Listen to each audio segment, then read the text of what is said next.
yung project dito sa may Mall of Qatar, MOQ project. Medyo malapit na. Ayan, mga accommodation, condo at saka accommodation, at yung iba hotel. Tabi lang yan ng Mall of Qatar. Mall of Qatar.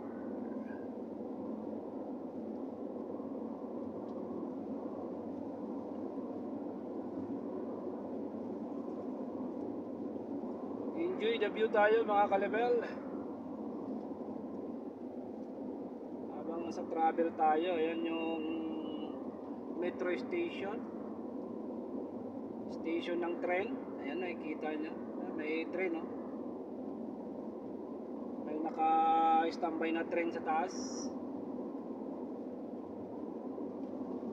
Ayan yung MOQ, Mall of Qatar metro station.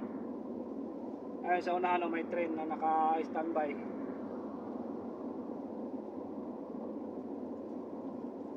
Yun, no? May bulate naka-standby. Tapos makikita nyo rin yung stadium.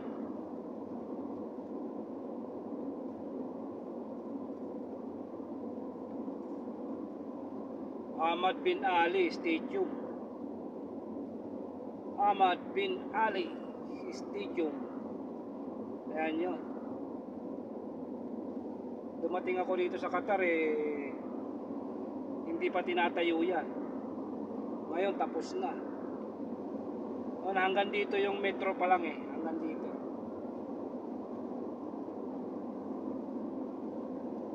Ito yung pinakadulo ng metro station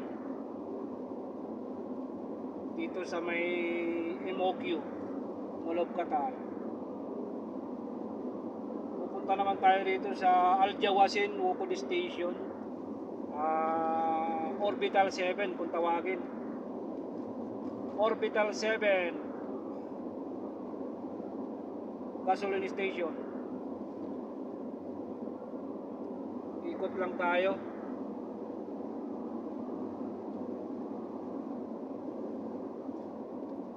Actually hindi ako pupunta rito, pero yung deliver ko kasi na bahay dito malapit, so didiretsuhin ko na lang para baka sakaling kulang na yung ano nila,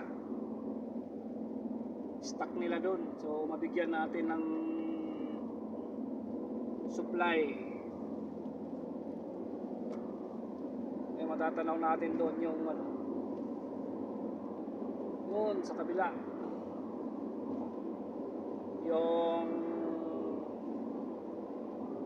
gasoline station. Medyo malayo siya sa kalsada, pero maganda yung place niya, maluwag. Yan dito, ano pa siya, desierto pa.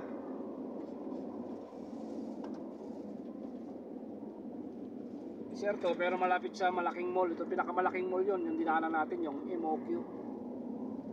Pinakamalaking mall yan dito sa Doha Kaya nga tinawag na Mall of Qatar kasi malaking ano siya malaking mall.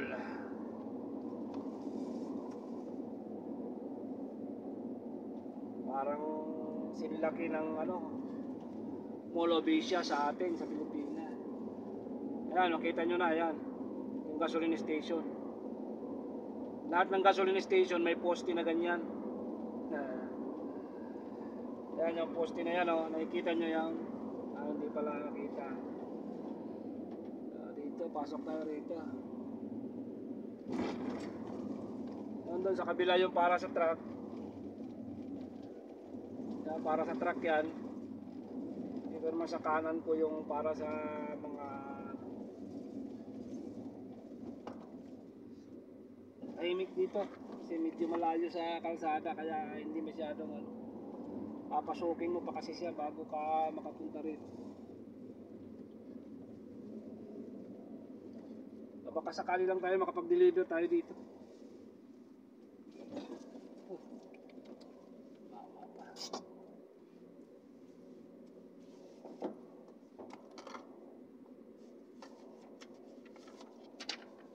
Alright. Tingnan natin sa loob kung meron.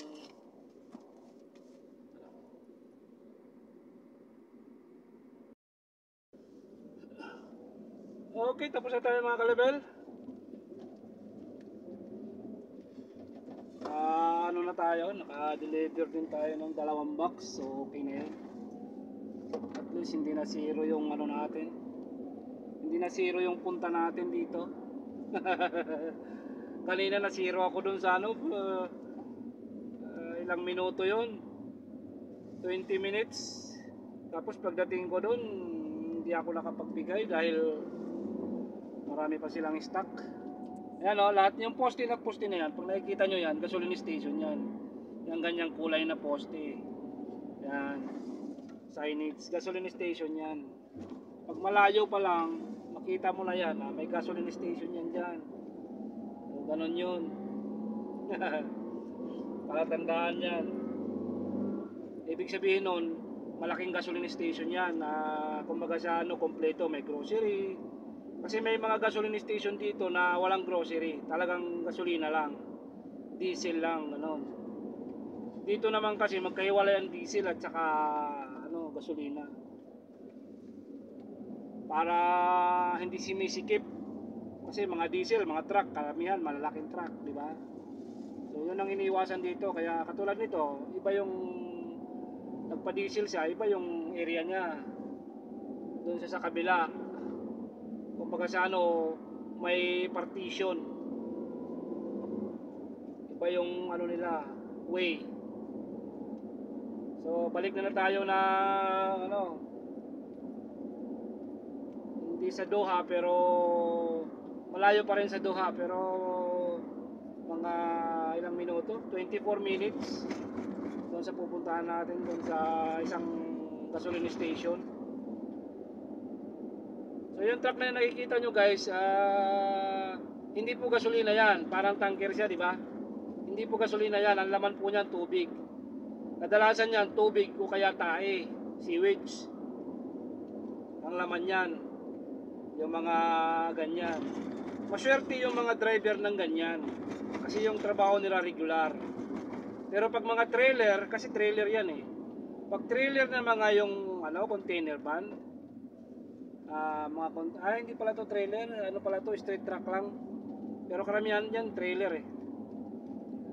Pag mga yung container van na trailer, halos madalang yung biyahe, gawa ng maliit lang naman ang Qatar. So mababa ang pasweldo kasi yung biyahe dito may iksi lang, kasi sa loob lang ng Qatar, bibihira lang yung lumalabas ng Qatar.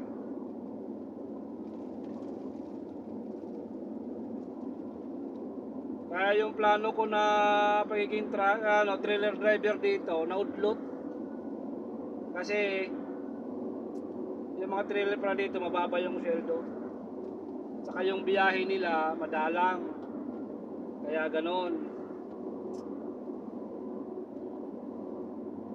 Minsan isang linggo, 2 biyahe, 3 beses. Maluwan, kasi wala kang gagawin, pahiga-higa ka lang, sumasahod ka. Ang problema, maliit lang yung sahod. Maliit lang yung pasahod. Itong mga ganitong mga dilaw na truck na to, mga ganitong mga tanker, regular yan, araw-araw may biyahe sila eh. So minsan may overtime pa sila. Maganda yung ganito na mapasukan. Straight truck tapos trailer na dilaw, ayos yan kasi araw-araw may biyahe yan. Pero kung yung mga trailer na cargo, mga container, wala, mahina dito yun. Maliban lang kung may mga project yan, lumalakas yung mga dump truck na gano'n, ayun nasa unahan, kulay blue, yung maliit, trailer siya pero maiksi lang. maraming trabaho, pero pag nawalan ng project, wala na, mahina na. Ayan o, ito sa gilid o, dump truck na trailer siya, pero may hydraulic siya para sa dump truck. Pero mababa din ang ano dyan, mababang bigayan dito ng trailer. Akala ko malaki yung pasahod dito, mababa rin pala. Hindi mag-stay na ako rito sa akin itong ano ko, dahil kawaljing-banjing lang.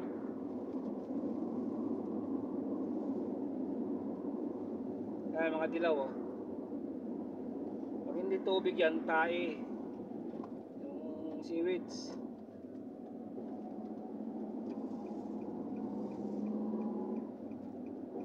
Ayan, no, waste management.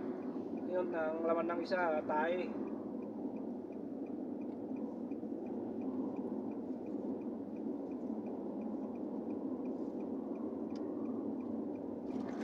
Malayo pa tayo. Malayo yung mga gasoline station na pupuntahan ko ngayon. Malayo, gawa ng hiwa-hiwalay. Pero alauna, finish na yan.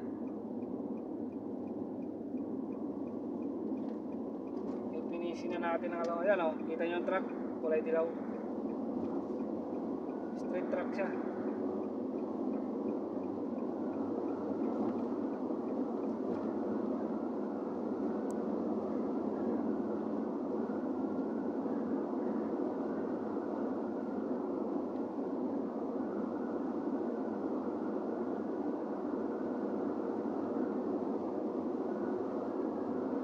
Itong binabaybay natin ay ang tawag nito dito ay Al-Majid or Orbital going Alcor going Lusail.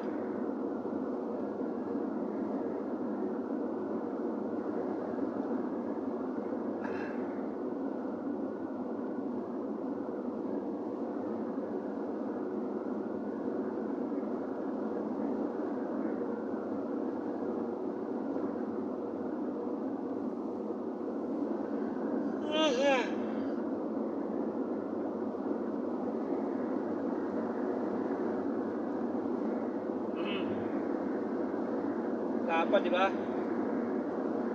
Yung papasok na tayo rito sa highway. Ang lapad yan.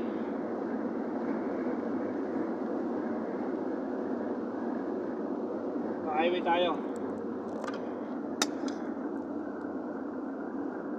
1, 2, 3, 4, 5, 6. 6 line yan.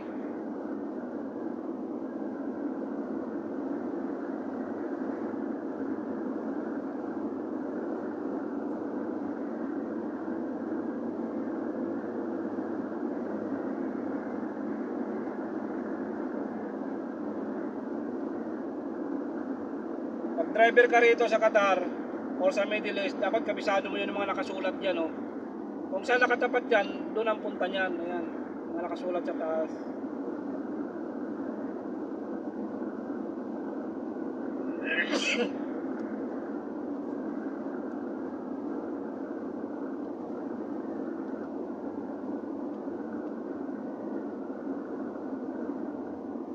Yung mga warning sign at saka mandatory sign.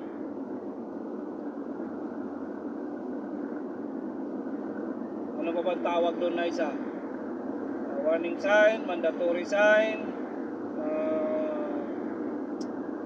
meron pang isa eh, regulatory sign. Regulatory sign. Ayan, yung kulay blue na yan, ayan, makita nyo, ayan, signage. Ayan, mga kung saan yung mga pupuntahan doon ng way na to. Nakalagay 1 kilometer, mapunta ka ng Alcruz. Ganun lang. So So, ganun lang mga kalibel. At kung nakarating ka rito sa video kong ito, maraming salamat sa panonood. God bless. Ingat lagi.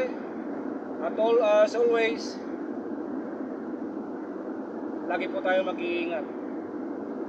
At huwag kalimutan mag-like, mag-comment, and mag-subscribe sa ating YouTube channel. Ganoon din tayo sa Facebook page, Papa Top TV.